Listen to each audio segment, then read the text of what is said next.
同朋友。蜘蛛哦，其实唔是害虫，也毋过有真侪人看到蜘蛛会惊。英国伦敦的动物园30档来拢有开课，互民众来了解蜘蛛，嘛帮助民众来克服对蜘蛛的惊吓。Okay, you're doing really well.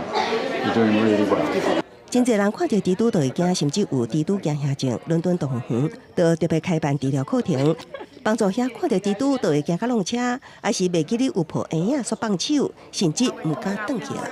伦敦动物园这项蜘蛛友善计划会先互参与的民众正确认识蜘蛛，像了解因会食蚊仔甲家蛇是出来清洁的帮手，唔是害虫，所以来互因短期的催眠治疗，了后互因行入蜘蛛粪坑，适应看到蜘蛛结网的情形，所以来是接触细只蜘蛛。Kind of managed to walk through the room where there were like spiders hanging down. I put my hand into the box where there was a spider. Kind of let the spider run over my hands. So yeah, feeling surprised, relieved, yeah, happy that I've done this. 伦敦动物园表示，参与这项课程的人，9成以上拢会当成功克服对蜘蛛的惊吓。那这项计划已经实施13年了。公司新闻张慧敏编译。